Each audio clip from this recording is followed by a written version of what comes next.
This episode of Storycomic Presents is sponsored by JanusPointPress.com. Watch out for wormholes.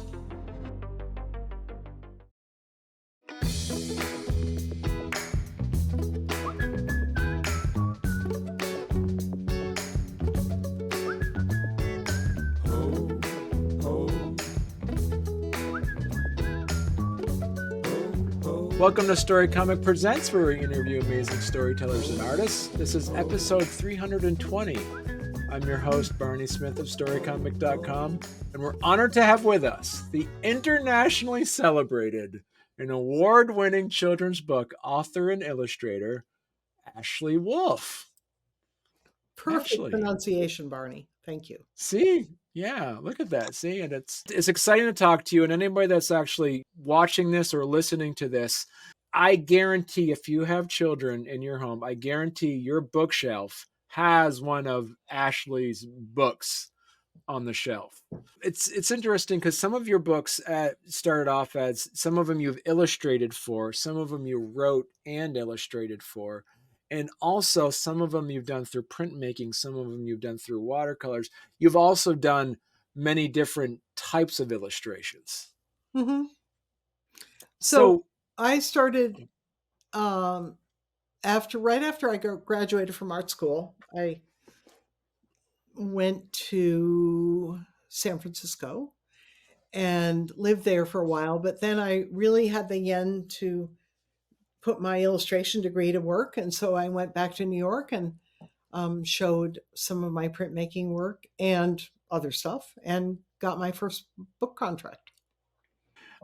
And so talk to us a little bit about that. You started off doing some of your artwork for children's book illustrations for other children's books authors, correct? Well, I wrote and illustrated my first book. It was called A Year of Birds, and it did well. It did well enough to launch my career, and I've never looked back. Then I took a public domain piece called The Bells of London. That was my second book. And then I did a book called A Year of Beasts, which was a follow-up to Year of Birds. And then I did Only the Cat Saw. So I would say out of my first 4 or 5 books, I wrote most of them. And Only the Cat Saw, you wrote that when you were not living in Vermont. None of the books I wrote were while I was living in Vermont. They were all after I'd moved to California. And what I love about Only the Cat Saw, that was one of my daughter's favorite books reading, is because it almost feels like takes place in Vermont. Oh, it totally does. Well, you know what they say, Barney, about authors, that their first books are always autobiographical. And so my first book was A Year of Birds, and it was largely autobiographical. It had many components that were very drawn from my growing up in Middlebury. And then it had some imagined components of the way the place I wish I had grown up. Like, I never got to ride a school bus, but the girl in the book does. And I never had a pond on my property, but she has a pond. So, it's wish fulfillment. That is the artist's prerogative. We can put whatever we want in the book. Right. And then Only the Cat Saw was an idea I had while living in California, but all the research for it was done on a farm on Munger Street in Middlebury. And I knew this lovely family. They had 2 little girls. I went out there and photographed their cat, their farm, their farmhouse, the children. And that's where all the material for that book came from. So I'm also curious, Ashley, do you come up with an idea for a book, then decide the medium you're going to use? Or do you have a medium that you want to make a book on, and then you try to find a topic for that? No, I think the former. The book, the idea, the story dictates the medium. And it's not quite that simple, because I have occasionally started a book in one medium and then realized, oh, this isn't working. I'm going to switch. So Really? that doesn't happen often, but it has. Is there a medium that you prefer that seems to be more of a you're naturally more inclined to do children's books on? Well, there are easier and harder mediums. Probably the Okay. easiest for me is I'm a great proponent of gouache, which um, artists will recognize the word. It's a French word spelled Gouache, Gouache,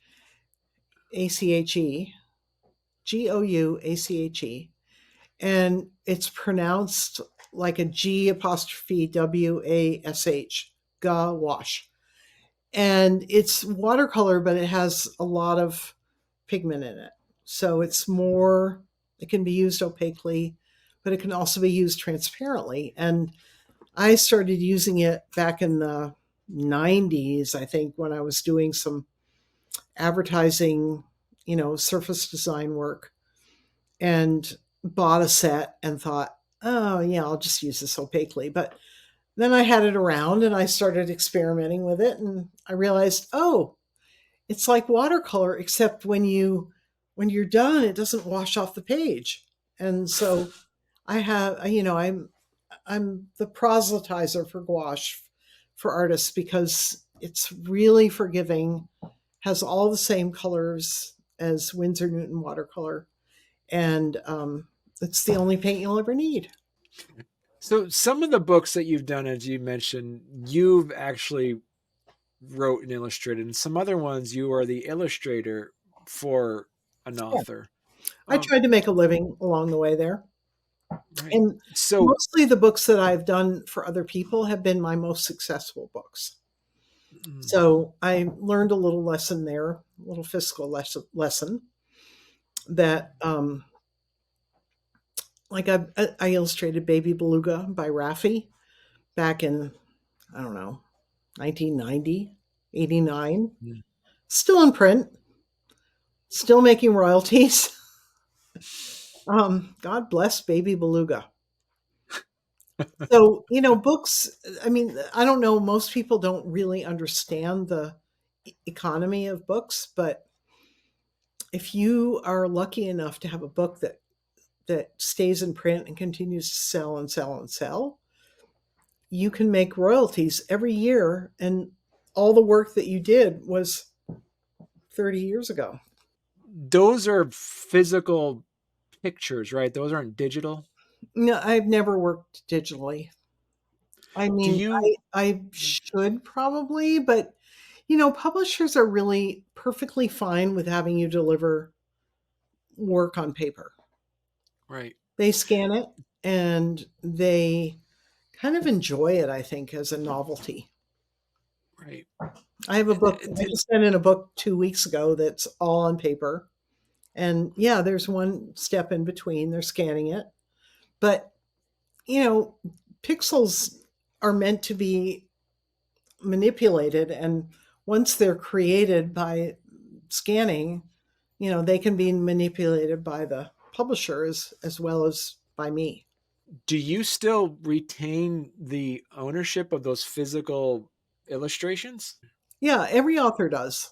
I mean, or every Okay. illustrator. We own those under the, Library of Congress.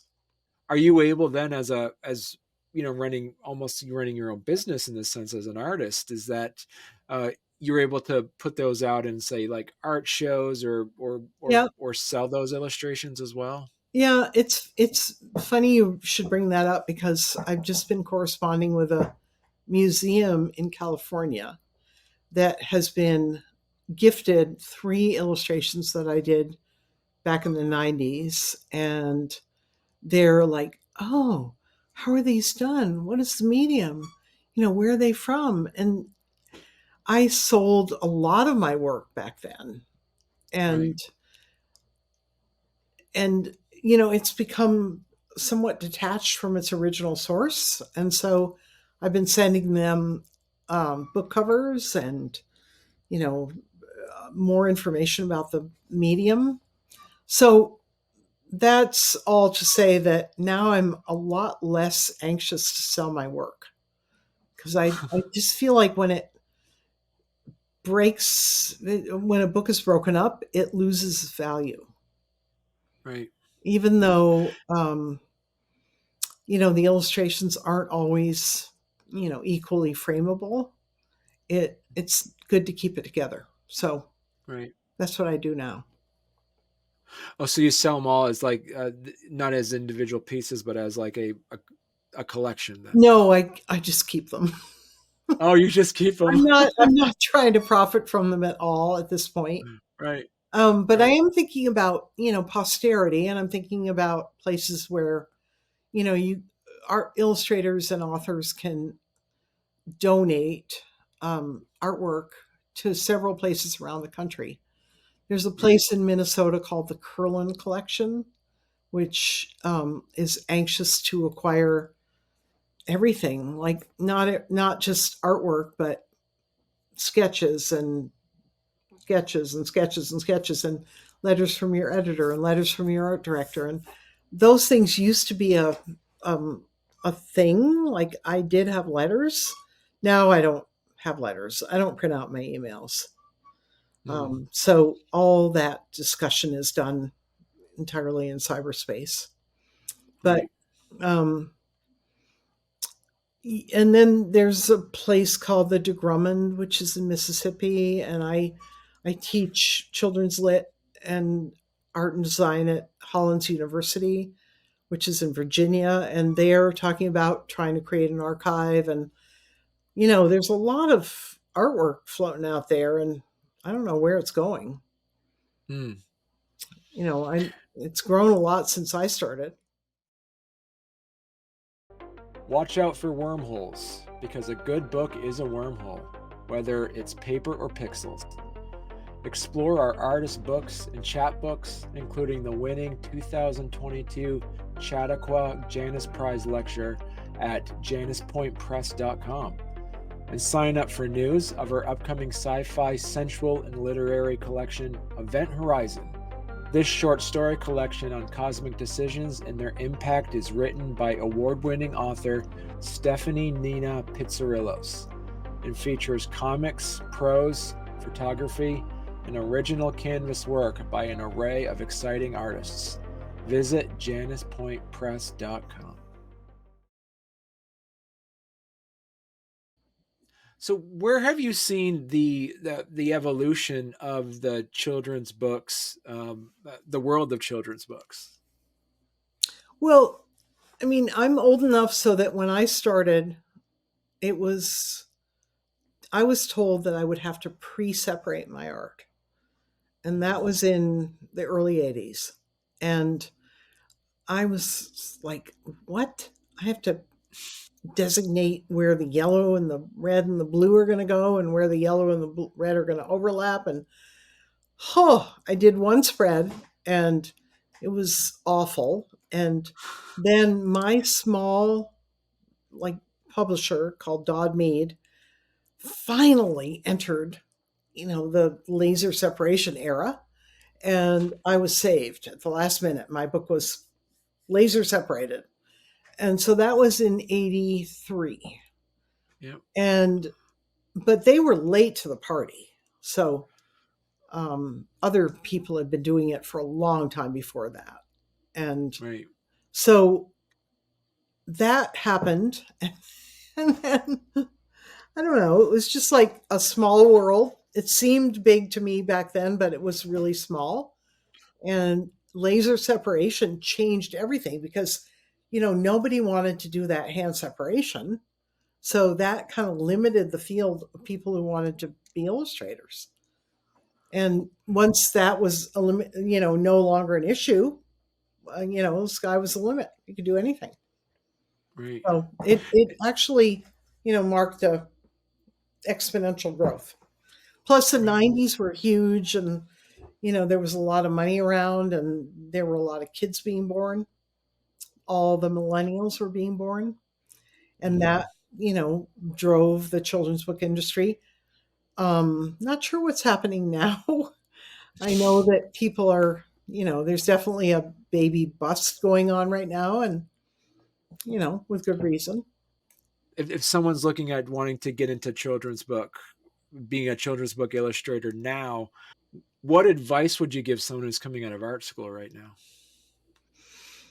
Well, I teach this every summer. So my big push when I'm a professor is learn to draw. Learn to draw really well. And then once you've learned to draw, abstract and simplify and stylize. Hmm. So let us know subliminally that you know what you're doing, but then go ahead and work in your style.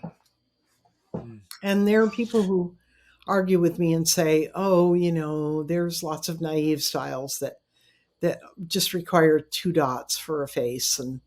But I understand that argument, but I still think that the really appealing children's book illustration is going to be quite sophisticated but disguised as naive. It's like the point too that you brought up in a previous interview as well. Is like when it comes to writing a children's book, you're supposed to be very specific with your words, and not how did you phrase it? Is like don't make your words suppose too much. When it comes to illustration, there seems to be so much room for detail and allowing. How important is writing a children's book or making a children's book that has the repeatable readability to it? Well, that's a really good question because it's kind of a magical combo of text and concept. Concept is really important, and then the illustrations. So, a really great example in my experience is, say I gave you the sentence, "The little white dog was wearing a red coat," and I say, "Okay, Barney, which one of those words is really necessary?" And if you really work your way through them, none of them are necessary because they're all either nouns or verbs or adjectives. So instead, you could say something like, "Rufus was late for his appointment." And then there's things you don't know. You don't know who's Rufus. You can probably surmise he's male. But what is he? Is he how he's late for which appointment? How is he going to get there? How does he feel about it? It has so many possibilities compared to the little white dogs wearing a red coat. Right. And so when I work with students on writing, I'm take out all the adjectives, take out all the adverbs, and look very hard at every noun and verb and conjunction to see whether they're really needed or what you could Right. put in instead, which are things that an illustrator can't show, like, sounds and smells and feels and, um, some action and emotions. And so, yeah, I mean, it's quite an interesting art form. It requires brevity, but most people never see the effort that goes into it. Have you actually been approached with a book with a manuscript? You said, "This isn't for me." Like, have you ever been able to be in that position where you said, "I don't want to do this book"? Yeah, quite a few times. And in fact, the book I just finished, I wish I had been able to say that about. Really? Mm, but I didn't. Right. Uh, have there ever been opportunities, because you say like it's the children's book illustration field, and the children's books, it's a really big world, but it's also pretty small. Have Mm, you ever seen a book where you would say, "Oh, I wish I illustrated that one. That would have been fun." Have there yeah, been those positions? yeah, Yeah. definitely. definitely. So one of the trends that I've noticed, and I'm sure I'm not alone in this, is that you illustrate a book, you either write and illustrate it or you just illustrate it, and it's a big hit. And then the next 5 books you get are exactly the same book, or you know slight variations on that theme. Right. And if you are fast and facile and basically don't really care about your body of work, you do them because they're easy. You just did those, you can do them again. I am not fast or facile, and I always thought, I think I might be bored doing this again. So I usually turn those down. But so I'm always on the search for the next new thing. It's in a way, it's almost as you're like children's book illustrators. Do you also get to the point where almost like Hollywood actors, you could get typecast, where Oh yeah, totally. like, yeah, Yeah. and so Yeah, and what are the that's really boring, and actors, I'm sure, feel the same way.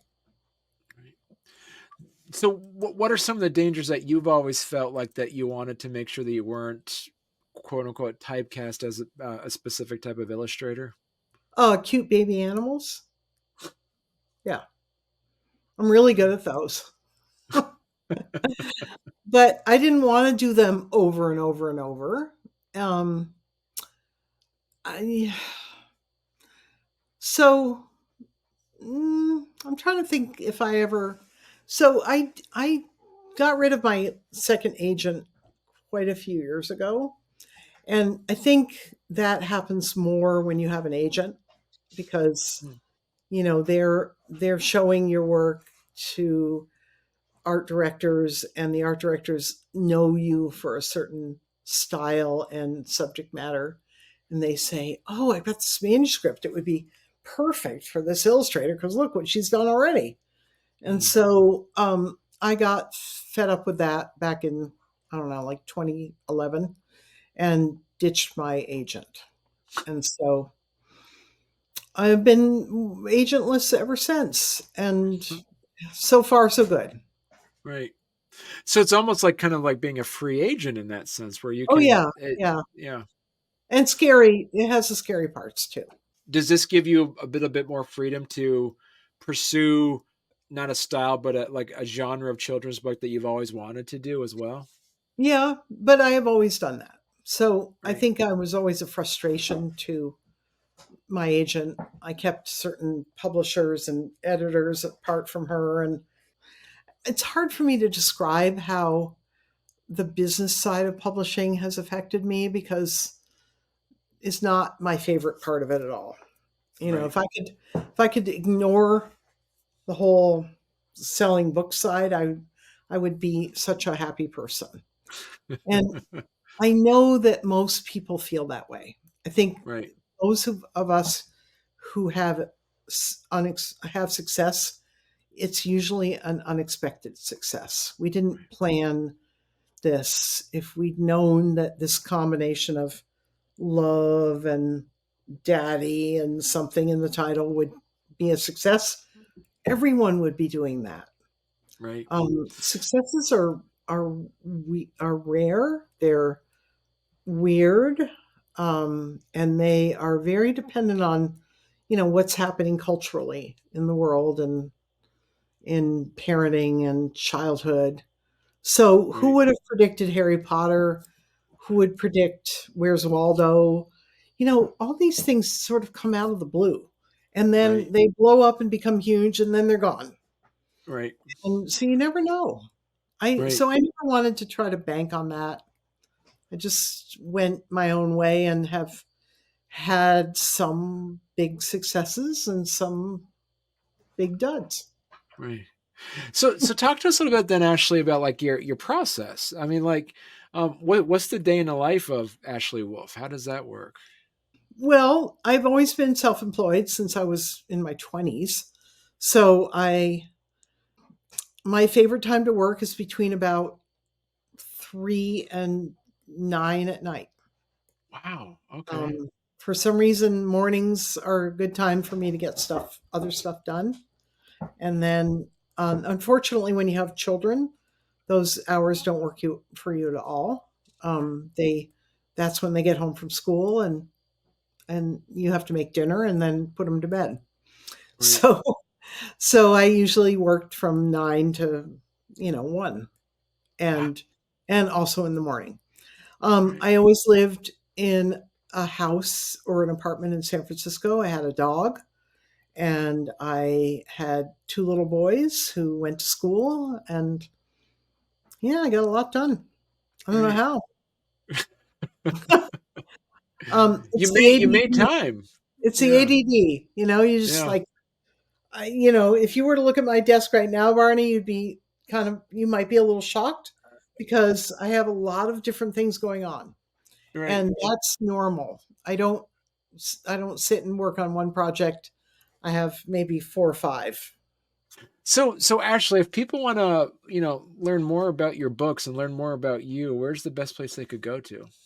Well, I have a website, ashleywolff.com, Mhm.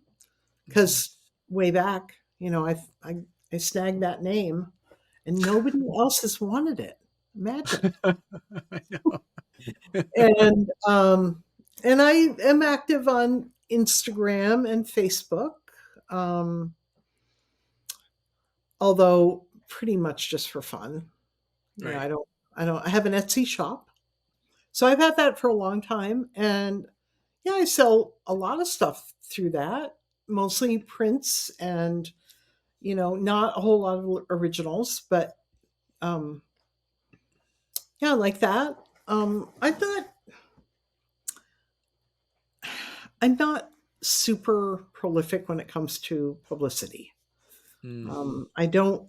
I I know that it's important, but I don't prioritize it.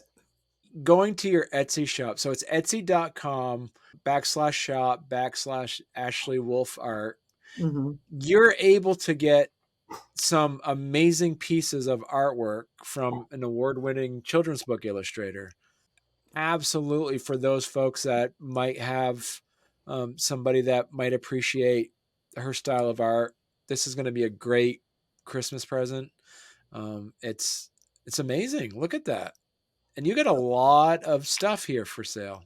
Yeah, because I'm really restless, and I'm always creating stuff. Oh yeah, so last year on January 1st, I got this crazy idea to do a year of birds. Wow. And my first book was called A Year of Birds, and it was published in '83. And I thought, um, all right, for 2022, I'm going to do A Year of Birds. Oh my God, it broke my neck. But I did it. I did 365 paintings of birds. Wow. Yeah, it was Wow. really something. I was obsessed with that. Right. But I don't think I would do that again. It was just too much. It just drove everything else out of my life. I divided it up into themes by month, and I had some really cool themes. Check out, yeah, go to ashleywolff.com, and there you have the link to your Instagram page, a link to all your books, Yeah. and also checking out, going to your shop there that has your link to your Etsy page as well. Wow, that is a lot of Those artwork owls, yeah, there. Yeah, yeah. that's amazing. But there's some birds here that are not, you know, customer favorites. They're a little bit more obscure. Hmm. So um, all the No, easy they're ones are already beautiful. sold. Right. So I'm a printmaker. You can see that I do linoleum block prints. I've always done that. Many of my books have been illustrated with linoleum block prints. Wow. And I sometimes teach online. I'm teaching a class right now on called kitchen table printmaking, where I have a bunch of students who are all over the country, and they're learning to do linoleum block prints. Wow. And it's fun. Yeah, I Right. mean, COVID gave us some silver linings. It gave Right. us Zoom, and remote teaching. Yeah. Yeah, you got your Miss Bindergarten. Got some Miss Yep. Bindergarten stuff in there. Yeah. All right. I'm a kind of a border Beautiful. collie fanatic. Well, listen, Ashley, this was a genuine pleasure. It's been I've been excited to talk to you for a while now, ever since I've been, having all of your children's books around the house. So I'm yeah. glad you do. I'm glad Yeah. you have a kid who's still in my zone. All right. Well, thank you so much, Ashley. Barney, it's been my pleasure. It's really fun to discover you. Coming back to Vermont has been, a great reunion with my past, and I'm happy to be here and to stay here.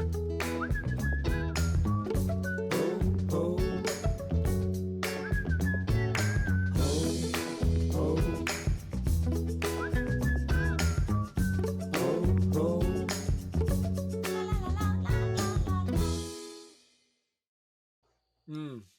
We had I had somebody on that was he's an art professor on a couple, and he talked about the two types of artists are the octopus and the phoenix. If Oh, you heard that. no. So the octopus is somebody that just does a lot of things out, like does a little things all the time, and just does this and then does this and then does this, and so is always doing something. And then the phoenix is someone that just concentrates on one thing Oh, intently until the project's over, and then just like blows up basically, dies and just and like, is reborn. and then just, and like comes is you have to reborn, so you're just basically just not doing anything until you get your energy again, and it does that. So yeah. That's so interesting. So, was there any indication of which is more common? He said he always worked as an art professor. He's always been the octopus, but Hmm. he couldn't work on this one project. He had to concentrate on this one project. So he forced himself to be a phoenix and Hmm. just only do that one thing Hmm. until he finished it. And he was creatively exhausted for months afterward I until can't he, even imagine. right. Yeah. No, Yeah. Yeah. I'm octopus all the way. Yeah. Absolutely. I can't even imagine being a Right. phoenix. I It's can't. Yeah. totally foreign to me. Yeah. I would be so bored being a phoenix. I know. See, you gotta. There's something about the fact that you're able to just like do a lot of things at once, just to kind of, Well, then yeah, eventually things get done. Yeah. yeah.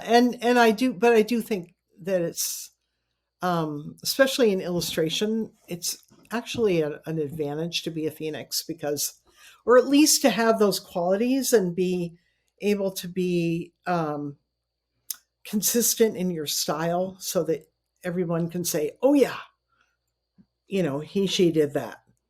Right. And Right. I've never had that ability. I've always been like, okay, I'm going to try this book in this style and this book in this style. And um, I would be too bored if I had to do two books in a row that were the same style. And yeah, Yeah. it's a frustrating condition. Right. Yeah. All right, Ashley. Let me read the intro, and then we'll go into it. So.